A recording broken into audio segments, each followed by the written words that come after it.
Welcome back to Rochester Living with Mark Siwiec and Corey James Moran, brought to you by Elysian Homes by Mark Siwiec and Associates. This is episode 204. Mark, how are you? I'm good. Doing well. You? Good. We're doing our part for the real estate community. Yes, we are. Yeah. By scheduling vacations upcoming. Yep. I swear, I'm going to my parents for a couple of days, actually after this. Okay. And I had 6 separate clients reach out. Some of them have been a little active, some completely out of the blue that want to see properties.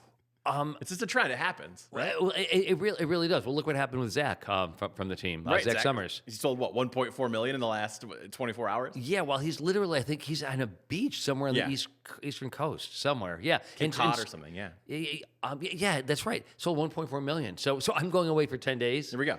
On Saturday. You're selling $20 million, right? I better. That's the game plan. So a call to all real estate agents in the greater Rochester area. Everyone go on vacation. Business will be booming. Yeah, yes. Let's hope. The only thing that makes sense. Are you sense. looking forward to going away? You're going to your parents? Yeah. So my sister's coming in from Massachusetts. We get to see her and that's nice. My nephews a couple times a year. So yeah, that'll be good. Swim in the is pool. Boys will love it. Great. You're gonna lie and bronze yourself? Yeah, as you can see. Yeah. I bronze very much. And then Paris for you. Paris, 10 days. Look at that. Can't wait. Yeah. And you're gonna live like a Parisian is your game plan? I mean, that is honestly, that is the game plan. Duffy found an incredible Airbnb. I mean, really beautiful in the 16th.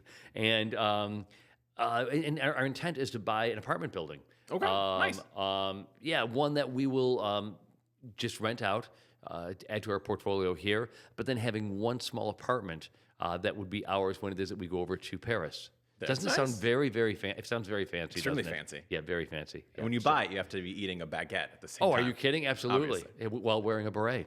So for the episode this week, we're going kind of back to our basics. No guest. The chair over here is empty. Yep.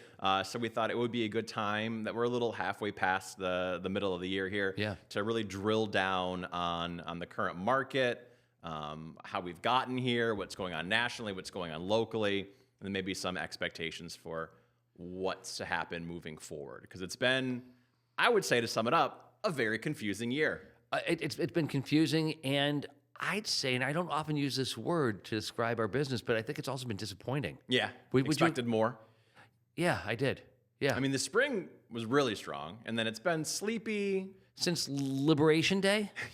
Yeah. Sure. Yeah. Liberation Day. Sleepy is selling $20 million in June can be, but you know. But yeah, well, let's not get too far ahead of ourselves. Okay. Why don't you bring us up to some statistics? Let's jump in. Yeah, and then I am relying on you. I mean, I got all the things. You promise you this is just not going to be a rehash of everything we've. This is going to be dynamic and exciting and sort of a fresh twist. I have stats. Oh, there we go. Raw data. Let's go, bud. Let's play a game. We'll make it fun.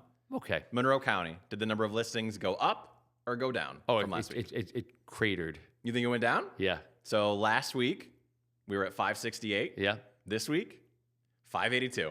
Wow. Ding, ding, ding. Wow. Up. All right. Up. Wow. All right. 6-county region. I'm not going to make you guess because Monroe County kind of leads the charge there. Up a little bit. 1014 last week. We're up to 1029 right now. Okay. So not massive, but slowly but surely building a building. Listen, for months, we could not stop bitching about how there was less than 500 properties on the market. So beggars can't be choosers. Very true, bud. All right, to the next one. Under contract and pending. We'll play the game again. Up? That one has definitely come down. You think? Yeah. 1267 last week. 1299 right now.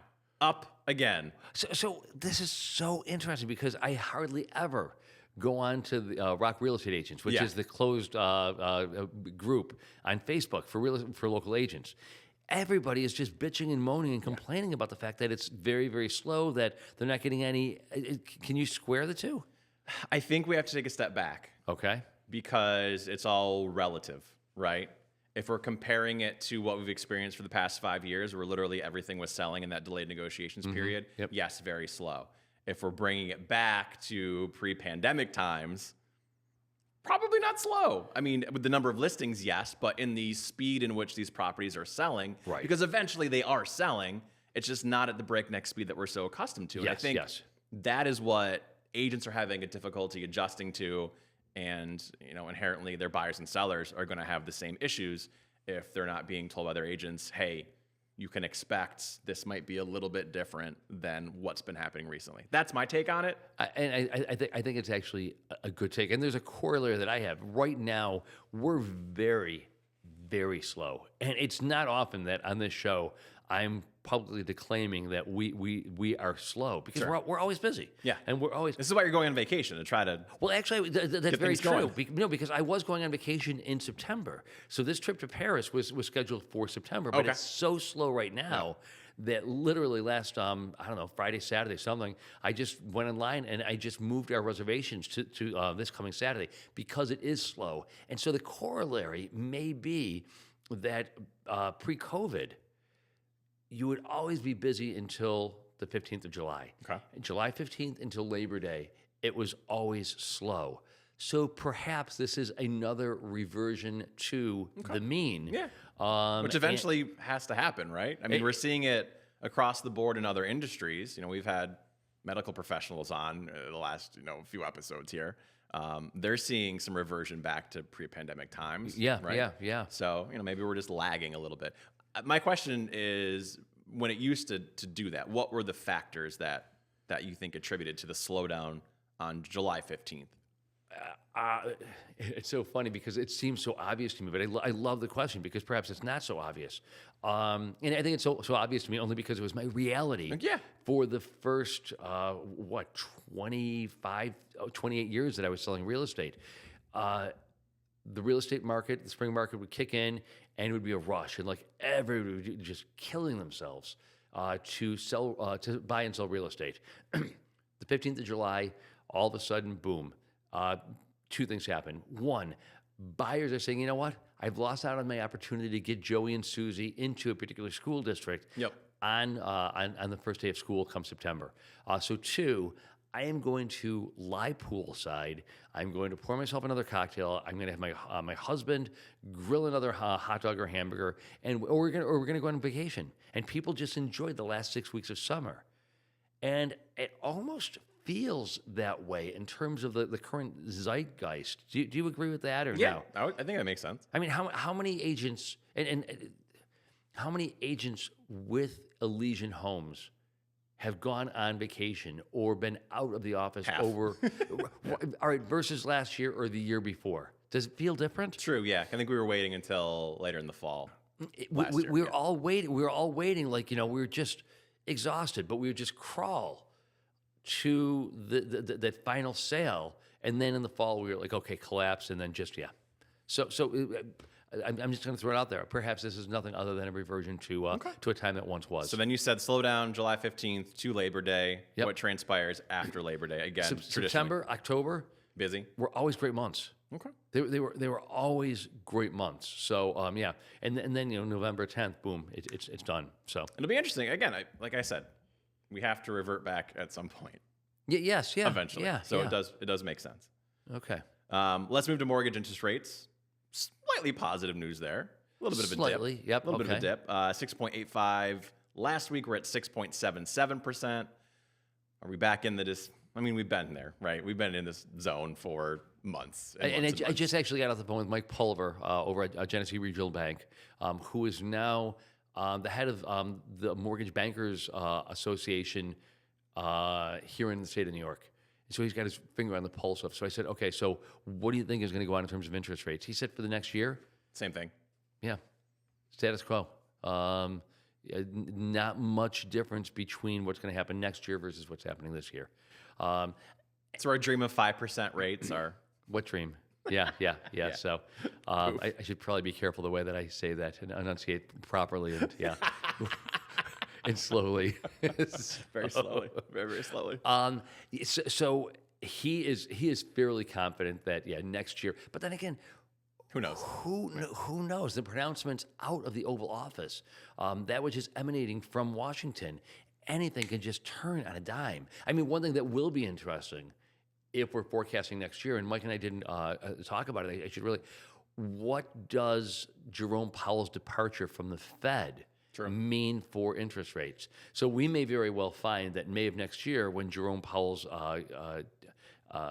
leadership at the Federal Reserve, when that comes to an end and there's a Trump appointment, and Trump is just insistent that the federal funds rate come down, does that suddenly mean that we've got a lower interest rates and that we're suddenly looking at 30-year mortgages of 5.5%, 5.75%? That would be a great short-term jolt to the arm. Yeah, until inflation ticks up and then everyone loses their minds. And then all of a sudden, I'm really so choose your poison. Right. I'm just not quite sure. So it will be. I mean, it will it's be hard. interesting. I think it's hard to fathom the appointment not doing that, right? Right. It is very hard. Yeah. I mean, that's a pretty much certainty. Yeah. I think. I mean, let's face it. I mean, I'll be very, very crass. In the same way that Ghislaine Maxwell, Epstein's. What? What's that? Go. Oh, okay. All right. We're doing it. So currently, she is being interviewed by officials of the Trump administration. Well, why are they suddenly interviewing her? Oh, could it be that there's going to be a promise, which is, Donald Trump had nothing to do with anything that Jeffrey Epstein did during his time on Paradise Island?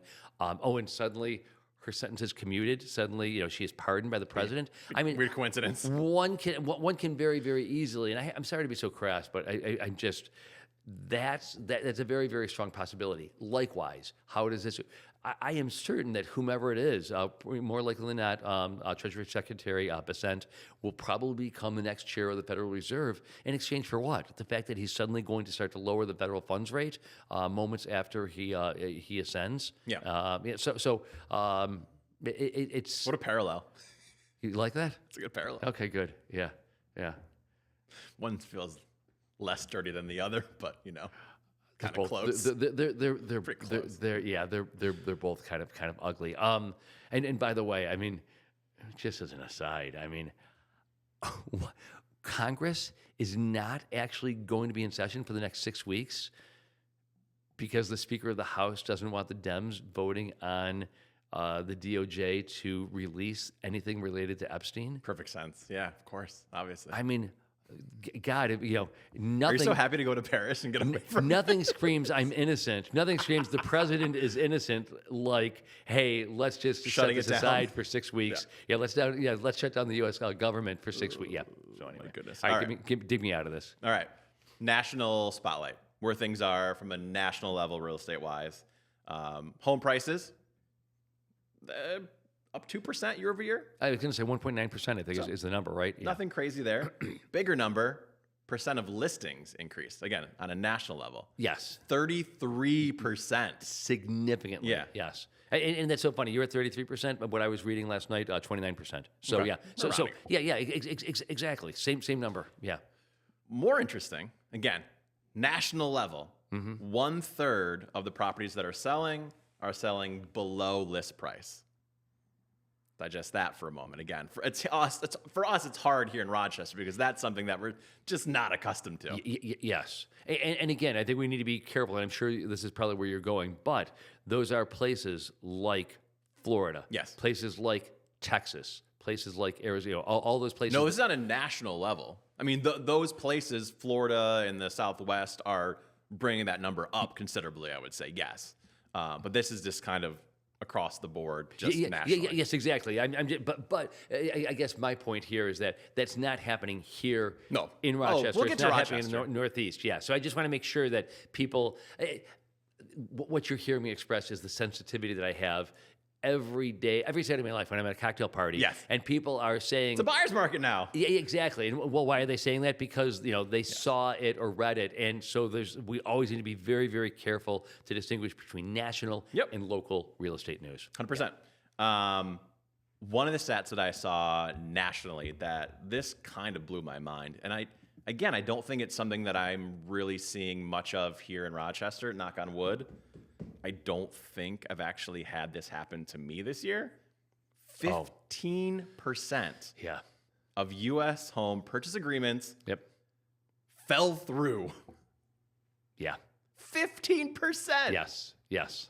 You get the offer, you accept the offer, everyone's happy. For whatever reason, something happens and it falls apart. Yeah, we are fortunate here in that doesn't seem to be happening. Not a lot, yeah. And And I got to be honest. 2%, maybe 3%. Even during COVID, I just think that there's either something, A, about the culture of Rochester, or B, something about the way it is that real estate is conducted and transacted here in Rochester, and that we have a very, very small percentage of properties. But we move very quickly. Attorney's approval within 3 days of acceptance of the offer. Earnest money deposit in hand within 48 hours. And so... I mean, we haven't been seeing as many full inspections as the rest of the country as well, so I think that's probably a pretty big factor attributing to it as well. Yeah. You'd think? Yeah. But that 15% is up 1% year over year, and it's the highest number since 2017 when they began recording that stat. Oh, my gosh. Oh, that's really fascinating. Wow, that's very interesting. Yeah. So let's talk about Rochester. Okay. Traditionally, we tend to be a little behind the times, really, when it comes to most trends, I would say, right? Yep, yeah. So are we just lagging behind what's happening nationally? Because again, what's happening here in Rochester is not, as you just stated, what's happening at a local level, but it seems to be inching, or at a national level, but it seems to be kind of inching towards that. Do you want to share your opinion before I share mine? Yeah. Why don't you tell me what you're thinking? Because I've got a very, very clear thought in my mind. So when you look at the numbers, year over year, last summer versus right now, Monroe County, we're up 18% with the number of listings. Mm-hmm. That's still half of the pre-pandemic levels. 55%, yeah. We're nowhere near where we need to be. Yes. But we're slowly crawling towards where we need to be, right? Crawling, with one leg amputated. Pace. We're also been transformed into a sloth. Exactly, yeah. I mean, I don't foresee Rochester getting to the Floridas of the world for maybe ever, but it's going to be years, a number of years before that happens. We're very much on the same page. Right. These trends that are playing out nationally, sale prices decreasing, purchase offers exploding and blowing apart. I don't see that as part of our future, sadly and unfortunately. And again, Mike Pulver, just a short while ago, saying that he sees the real estate market playing out next year in very much the same way it's playing out this year, because we're just not building, nor are we listing enough homes for sale. And a lot of that, again, has to do with the fact that people are locked in because of low interest rates, sure. Et cetera. So, but I think the building thing is what really differentiates us, because that is what Florida has or the Southwest has that we don't. Yes. Because everyone has the 3% rates. This isn't a Rochester problem. This is a national problem. Yep, absolutely. And again, we're just not to the level that we need to be from an interest rate standpoint, where a lot of people are going to make that jump, or quite frankly, be able to afford that jump. Right. We've eliminated starter house to the next house. We've eliminated downsizing from your big house to a condo. There's not a lot of people that want to pay the same price they're paying for their big house for their condo or their smaller downsize. Yeah, and I lament about, and we talk about this all the time, but for some reason it seems even more poignant of late, the inability of a first-time homebuyer to actually, a desirous first-time homebuyer to actually enjoy what it is they've set out to accomplish, which is the purchase of their first home. It is just not happening. And the fact that the average age of the first-time home buyer is now 38, 39 years. I mean, like, I bought my first house at 25 years old. Yeah. You hear that now and you think, it blows your mind. Like, oh my, how did they pull that off? Exactly. And so if it wasn't funded by their parents, they're even more impressed. Yeah. So to have lost out on that opportunity, those 13, 14 years of building equity, that's enormous. Or stated another way, these poor souls are buying their first home halfway through their life expectancy. So you're 38 years old, you expect to live to be 80, 83 years old. You're almost halfway through your life so you're buying at the age of 38, you're going to have the mortgage paid off at the time that you're 68, just in time for retirement. I mean, thank God for that. Yeah. But nevertheless, then you're only really enjoying 15 years of not having to make mortgage payments. So fun. Yeah. It really is sad. let's drill down on the current moment though, because something is happening right now, and maybe it's a blip. But by the way, I just got to interrupt. You are making this really good. Thank you for doing the research. Yeah. Hey, seriously, like all those. Thank you. All those years, like interviewing, people at PXY. Yeah. This is I seriously. mean, we broke down economic stuff all the time on the radio. Tons of experience doing that. Yeah, but I'm sure that you interviewed any number of troglodytes who you couldn't pull in. So thanks for making this interesting. What do you mean? When Timbaland was so high he couldn't function? Wait, you interviewed Timbaland? Oh yeah. When I was Really? in Virginia Beach. Yeah. Oh, okay. All right, that wasn't with PXY. No, this was yeah. at my station down there, and it was yes or no answers. It was brutal. It was probably one of the worst. Wow, was this during the height of his like Missy Elliott? A little bit after the fall. so- the Way IR had been out for a good 5 or 6 years at that point. Okay, so it was like then he was working with Timberlake. Yeah. Right. Yeah. Okay. Yeah. But yeah, not ideal. But what can you do? But I digress. Oh yeah. No, I digressed. Back Go. to the current moment. Something interesting is happening here in Rochester. Again, it's not by any means a buyer's market. Let's not get people too excited. Mm-hmm. But would you agree with this statement? In the last 5 years, there's never been a better opportunity for buyers in our market than right now. No. You don't think so? There's never been a better opportunity? No. And it's I'm sorry. I'm playing the role of yes, Timbaland right now. Yes. Your eyes doing have well? to be more glazed over, actually. There we go. If you could maybe a puff of smoke. Yeah. Hold on. Yeah. Edit the Sorry, camera Timbaland. angle away. Yeah. So do I think the? I guess it comes down to how it is that one defines, because in some ways, affordability is at historic lows. Yes.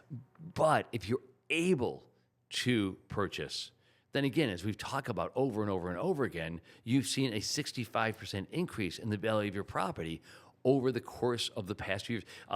Did I mention in our last podcast the fact that there is a new app that I've started experimenting with which has really, really great data, and you can drill down. In the meeting you mentioned this, yeah. Okay, you can drill down in any number of different ways. And it is projecting that over the course of the next 5 years, there's going to be another 60% increase. Wow. In the value of property here in Monroe County. Now, I don't see that happening. That'd be aggressive. It seems very, very aggressive, because really the forecast for the coming year is about 5%.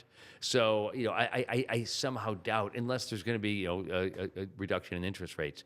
But back to your question, I do think that there is a great. Let me rephrase your question. This is probably the greatest opportunity that one could have enjoyed to ever increase the value of the real estate holdings here in Monroe County. Maybe I can do a little an analogy. Okay, great. One of my favorite things to do. All right, great. You haven't had food for a week and a half, and Okay. you're starving. Okay. And someone gives you a moldy piece of bread. Uh-huh. Something. Okay. It's better than what you had. Yes. Still not Kale. great. They've given you a bag of kale. Yeah, it's not great, but it's something. And in that moment, with perspective of what you've gone through for the past several years, Yes. you probably are appreciative of that. Yeah, right? there you go. Yeah. Does that make sense? Yeah. That's I like that analogy. So more Well properties, done. as we stated, are going past that delayed negotiations period, which means there's opportunity, less competition, Yep. negotiation. Wow, is it fun to negotiate on behalf of a buyer? Feels a little weird right now, because usually it was, here's our offer, as much money as possible. Oh, also our firstborn. Yeah. Right. Yeah. Sign here. Yeah. And now there's actually a little bit of back and forth on price, getting Right. inspections in. Yep. Now, again, not for every property. There are still those outliers. There's one. Did you see the property in Elmwood? Did you hear about the property in Elmwood? Yeah. Corey and I'm sorry. Carly and I had a client who was interested in doing it. 32. More. 61 showings on a $925,000 Well, I'm so glad property. I'm so glad you're bringing this up. Yeah. So our client was wondering, like, okay, so do you think 1.1 is going to purchase this property? And the answer is No. No. Yeah. 1.4. I'm sorry. 1.4 is probably going to take this property. Yeah, But 1.45. all right. So let me turn the tables here. Let me ask you a question. The haves of this country, of this community, those who have financial privilege, that segment of the market seems to be full throttle. Yes, Do you 100%. agree with that? Yep, Yeah, and that's okay. been a differentiation this year for sure. And I've experienced it firsthand Yeah. with a couple of buyers that are up in that range. Yeah, I mean, it's impossible to predict where those properties go. It's you can look at all the comparable sales you want. There's literally no logic. It really comes down to who just goes the highest. The number of properties listed for sale in excess of $1 million, the number of buyers looking at those properties. And again, I mentioned this a couple of months ago. You go back pre-COVID, you go to Sandringham, you go to Ambassador, you go to Trevor Court, amongst the nicest streets in all of, there were only 3 or 4 properties selling above $1 million on those streets each and every year. Could you have fathomed even 61 buyers in the market that had the ability to bid? No, not at all. Yeah. But the gains of the stock market, the gains that those have enjoyed in terms of the real estate holdings in their portfolio, it's insane. Yeah. The money that is being minted. I mean, it's champagne The money and cocaine. I mean, again, at that price point, most likely homeowners to begin with, so they've got all that equity over the last 5 years. Exactly, champagne and cocaine, get out the printing presses and just I mean, it's just insane. So that's still happening. Again, nice properties in great condition, good location, are always going to do well. I think really no matter what. But there are properties that 2 years ago would have experienced similar activity that are just sitting. So opportunity is there for buyers. Not only buyers, but I think there's also a segment of the market that we haven't really talked much about over the course of the past 5 years, and that segment is investors. Okay, yeah. I think this is increasingly becoming a market in which an investor, because as we've said, are the news sources going to be finally right that big corporations are coming in and buying a property in Rochester? No. Do you want to dispel that right now? Can we just put an end to that You said rumor? the dirty word, Mark, investors. Oh Everyone my God, thinks I'm it's just a so conglomerate. tired of well, the reason this is happening is oh God, no, that's not the reason it's We're happening. talking to you, Kathy Hochul. Exactly. Yeah. I mean, yeah, sorry. Where was I? The investors. It was impossible for investors to buy a property over the course of the past 5 years, throw a coat of paint on, refinish hardwood floors, and then relist the property for sale. Why was it impossible? Because you're up against 16 other offers. Right. Now, if you can buy a property below list price, and if we know that the market that is out there right now is for structures, 4 walls, a roof, beautiful hardwood floors, a nicely refinished kitchen, and nicely painted walls, there's a lot of upside, I think, to that. Agreed. So, yeah. So that is a market that I think that people should be exploring. Again, the biggest thing I think for buyers, whether it be for your primary residence or as an investment property to think about right now, though, is how long does this last? Because the flip could switch very quickly. It's possible. We just don't know. Or could this be a trend? I don't think anyone can predict that right now. So here's where I think we're headed. I think we're going to have a decent September and October. Okay. I think the market will go dormant as it does every year until the 3rd week of January. The one thing we can count on. The one thing we can count on, and that I am always so grateful for that period of time. Oh, I love it. And I mean, A, because we get to rest, but B, it's just during my favorite time of the year. I just love that. Okay, so come January, when the market kicks in again, I think that there are a lot of people who really want to purchase right now. They've all gone to the sidelines waiting to find out what's going to go on with tariffs, what's going to go on with, just fill in the blank. I think that they're going to rush into the market in January. I think they're going to very quickly purchase, they're going to buy, et cetera. Then the question becomes, and here's what I'm fearful of, I think the market will continue apace until, you know what, maybe I'm thinking this through a little bit more differently than I am, or than I was when I was talking to Mike Pulver. Then we're going to have a new appointee sitting at the Federal Reserve who's going to lower interest rates. And so it could indeed just continue onward throughout most of next year. That makes sense. And again, this is very crass, but wow, how fortunate that there's going to be a new chair of the Federal Reserve with very, very, very low interest rates just in time for the midterm elections to weird take timing place. for that. Yeah. So you know what? Next year might actually be a stronger market for us than this year. Okay. We'll see. There we go. All right, so that's buyers. Okay. Let's talk about sellers. Yep. Sellers have had the greatest time. Yeah. I mean, it's been Oh my God, the party of the century. Insane. Yeah. And now some sellers are getting a little nervous because it's not quite the slam dunk that it was expected to be for the last several years. Again, you don't know what to expect, right? So what are the conversations you're having with your sellers? Are you presenting them both universes of how things could transpire? Well, first of all, we have to. Yeah. I mean, we have to, especially. I don't think all agents are, because I think there's some sellers out there. I was just going to say that. Yeah. I'm measuring my words. I'm trying to be careful. Now you're doing that? Yeah. I mean, once, yeah. But give me 30 seconds. I'm sure that something will rise to the surface. So I just left some clients, and so part of the answer to the question you've posed, it depends on the time frame. So right now, I am saying to people that if they're a higher end property, I think you're going to do just fine. Yep. I think that you're getting multiple offers. Lower end, I'm telling them that they'll probably sell, but it might take a little bit longer than they want, and we're probably not going to be selling at $85,000 over asking. I think that's very, very fair. But I've probably lost out over the course of the past 2 months, disproportionately based on my history. I secure probably 85% of every one of the listing appointments that I go on. I'm probably securing 60% of those listings right now. Big drop, yeah. It is a big drop. And I'm attributing it to the fact that I'm just being very, very realistic. I'm telling them what's going on in the market today.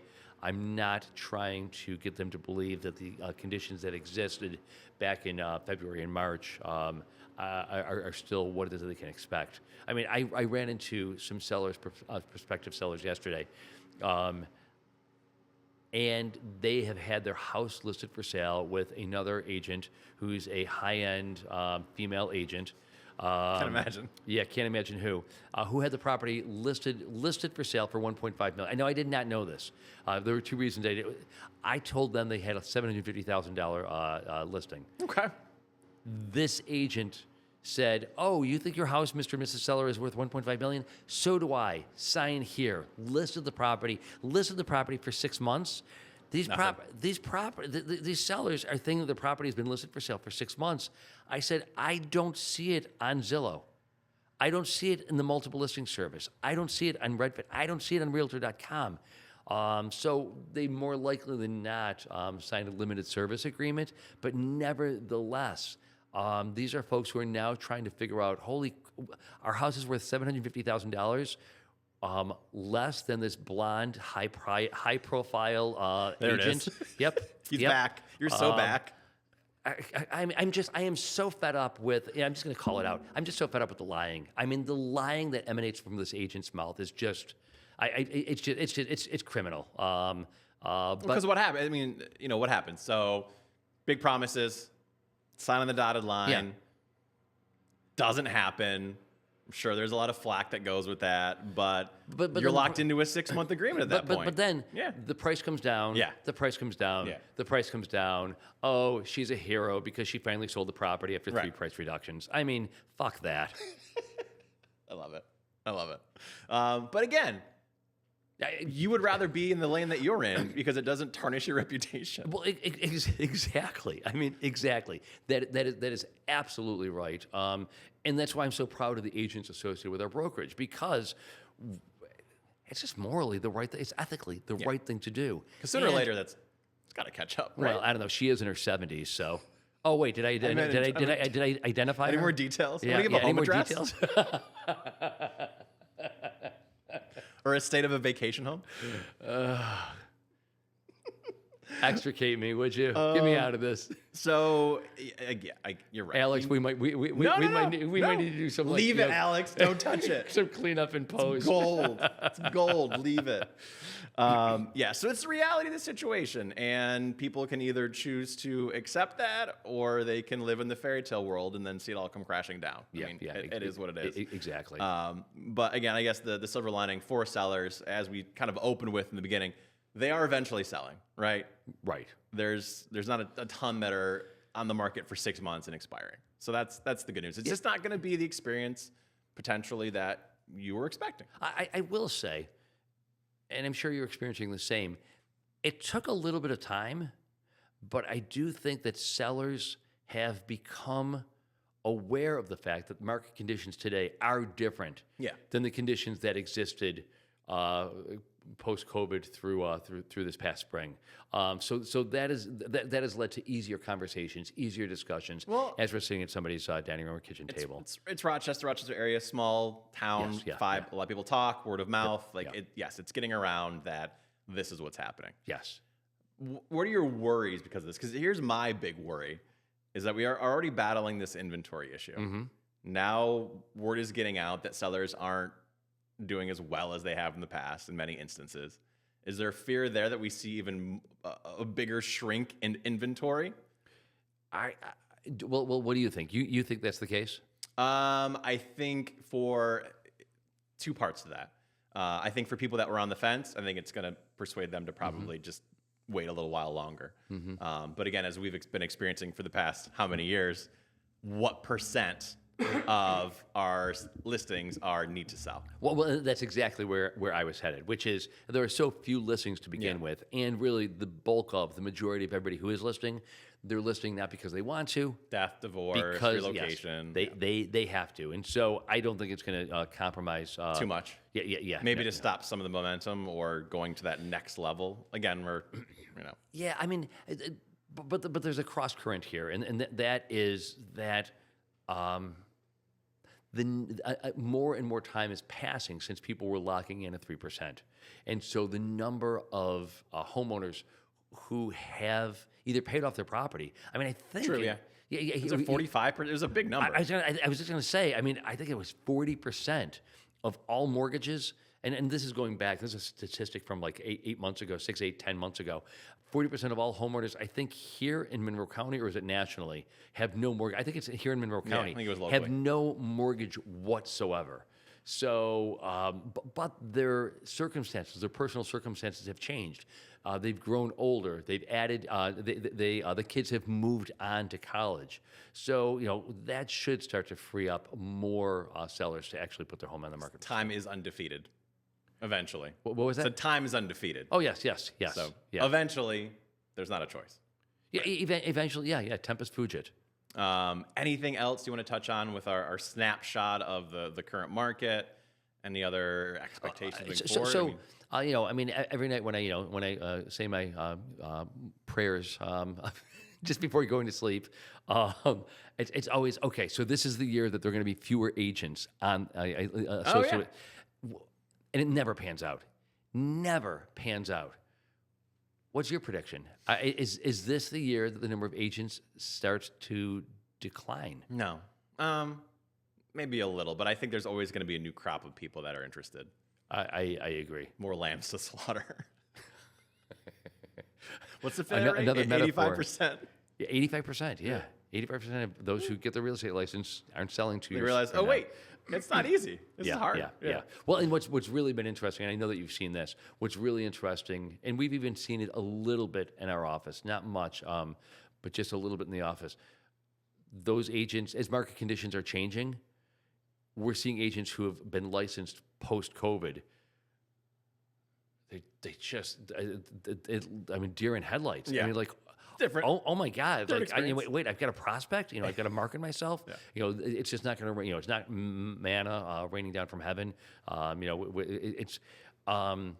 So that's been really interesting. And so I'm thinking that you're right, that the numbers aren't going to change. I see two things. One, I do see a lot of the people who have been licensed in the past 5 years are probably going to exit, but they are going to be replaced with new agents who are just getting their license in the past year or so. There will be a slight decrease. But not we're not going to thin the ranks, by the 1,500 to 2,000 that we really need. Now, if you drill down and look at, who sells the 98% of the most real estate, there could be some shifting. Well, and that's a great point. I do think that the top 25 or let's call it the top 50. The top 50 agents are going to continue to enjoy a disproportionately large share of the pie. Yeah. That's what happens. Do you want to get to some Rochester news? Yeah, let's do that. By the way, again, thank you. This was really great, Bud. Yeah. Really great questions and far more. Mark had such low expectations for this podcast. This is far more interesting than I thought it was going to be. So thank you. I mean, I thought I was going to have to like undress. I or told something. you Like, I had pages. I've got 4 pages. Oh my God, you're a Boy Scout. I love you.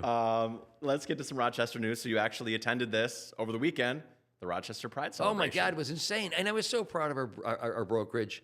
We had Give a shout out to Tim. Give Tim some love. so yes, Tim is a psycho. Tim is on a broken leg right now. All right, so Tim Kane, we love you. Tim is one of our transaction coordinators, but in addition to that, he is somebody who's responsible for, and there's a new app, there's a new technology, there's a new piece of, I don't know, a new computer, whatever. He's the guy, within 4 days, do you remember this? Within 4 days of him joining us the end of last year, we said we wanted the policies and procedures manual. And within 4 days, he had a document that was that big. It's like 100 pages. And it was bound, and like there were copies for everybody. It was like just incredible, insane. So here we are. I had mentioned to him 6 weeks ago that there were some agents, myself included, who wanted to have a presence in the Pride Parade. And oh my God, I mean, like Ran with it. he ran with it. And so there were 30 men and women associated with Elysian Homes who marched in the parade, and I was very, very, very proud of our brokerage and our presence. Should be. And of Rochester, 20,000 people. Is that what it was? Really? 20,000 people marching? That were attending the parade in general. Attending the parade, okay. Still a huge number, which I believe it exceeded last year, which was the biggest. Well, and I think that a lot of members of the gay, myself included, a lot of gay men and lesbians are, realizing we need to stand up. I mean, that which we've taken for granted, the sanctity of my relationship with Duffy, suddenly being called into question. So people really felt the need to stand up. So so thank you again, Tim, and thanks for everybody who. I mean, we had husbands, we had wives, we had spouses, we had children. I mean, we had friends and family. It was insane. There was a song. We had a song. Tim, go ahead. Tim created a song using AI, which it's terrifying how good it is because you wouldn't know that it was AI. You would think it was some professional musician. God, like a full band and like a guy with a great voice singing the lyrics that were auto generated, like a great tune. Again, auto generated. Yeah. So bravo. Yeah. When I said psycho, I meant in the best possible way, of course. Yeah. All right, a couple more things to get to here. The Plymouth Exchange Night Market launched. Have you heard about this? No. It's a bi-weekly, so Tuesday evenings during the summer. It's the first ever night market. Think like the public market, right? Okay, yeah. Flip it at nighttime. Featured 26 local vendors. It's going to be going on. The next one's on the 22nd, whenever this airs. But it's going to be going on throughout the summer at the newly renovated Exchange space at 1518 Flint Street in Rochester. Just a thing to bring people together. Mark's rolling his eyes. No, I'm not. Like, no, not at all. being downtown. Oh God, no. I think it's awesome. I love that kind of urban experiment. Yeah. I love the fact that they're trying to do something new, something that's innovative, something that's going to bring the community together. And frankly, it sounds like a service that needs. I mean, bringing possibly fresh produce, et cetera, to a population that is in some ways, a food desert. Yeah, so absolutely. That's Again, awesome. The community coming together, and That's just great. Yeah. so good. So bravo! Can we clap for downtown? Bravo! Yeah, There we go. yeah. Look at this. Do you have anything you've been watching recently? Yes. I love Paradise. Have you heard about Paradise? No. Is 8 this reality TV? 8 episodes, Hulu TV. Okay. And it starts out as a murder mystery. Okay. That suddenly then turns into it's got a bit of sci-fi. Are you familiar with the Apple TV series Silo? Yes. It's similar to Silo. Like can't go outside. Like we're all Armageddon, Apocalypse. Yeah. Yeah. Really, really, really well done. Thoughtful. Paradise. Yeah. So it's like the lack. It's like ironic. Yeah, right. Okay. Nominated for Emmys. That's how it came to my attention. Oh. And there's just so much out there right now. There is, yeah. That it's hard to keep track of. And this is just one that flew under the radar for me. So Okay. yeah. I think I'm almost completed my full transformation into middle-aged male. Oh, you're watching what, golf? No. No? No, Okay. it's a podcast, actually, I've been listening to. Oh, okay. Oh, great. But obsessed with golf, so Yeah, okay. check there. There you go. Yeah. It's called History Doesn't Suck. Oh, okay. And I mean, right now it's pretty deep into the Revolutionary War. Really? Kind of leading up to that. But it's told in a really creative and entertaining way. You know, they act out and depict these certain scenes. So, like the last one I listened to was about the Boston Tea Party and what led up to that. It just, I mean, obviously it's things that I learned about in school and know about, but just adding more detail and context to it. I don't know. I tried it just for fun, and next thing I know, I'm like, 12 episodes in throughout my rides. I'm being dead serious when I say I'm going to download some of this in order to enjoy it transatlantic. It's done really well. Yeah. So something that you don't know about me, something you wouldn't know, but for years, like I just read voraciously biographies of presidents, one after another, after another, and a lot about the Revolutionary War because I always just found it so interesting and so fascinating. It's something that I'm really, that and cooking and a few other things I'm really looking forward to, somewhere down the road when I'm retired. I'm really looking forward to getting back to that kind of thing. But that sounds like the kind of podcast. How long is each episode? 45 minutes to an hour. Okay, great. So digestible. And the first one's about George Washington and kind of his upbringing. Because everyone kind of envisions him as this well-to-do, gentry, right? And he kind of came from more modest means. Well, it was Martha. Mm-hmm. Who, her family were just, Tidewater landowners. I mean, like insane. Yep. But yeah, so I've got golf, history. So when I start smoking meats, I think that's when the transformation is 100% complete. Yeah, I'm bracing myself for the jokes. Yeah. So, just real quickly, you mentioned Washington. One of the best books, Ron Chernow, who wrote Hamilton, of which, ultimately launched the Broadway musical. But the Ron Chernow biography on Washington, it took just forever to read. It was just because he would drill down, and he would the author Ron Chernow was like George R. Martin-esque drilling down. Maybe a little too much detail. The detail, Washington would design his own military outfits, and he would say, and he was ordering so much of gold brocade, so many brass buttons, this amount of red wool, and it sounds real. Such a captivating book. It was insanely good. Yeah. So anyway, I mean, imagine a president who would turn down a third term. Yeah. And here we are. The 22nd Amendment. Being potentially compromised. At least so. That's for another podcast. There we go. Anything else to add? No, nothing. Bud, you did a great job. Thank you so much for walking us through this. I really appreciate it. Thank you for watching. Thank you for listening. We'll talk to you again next week.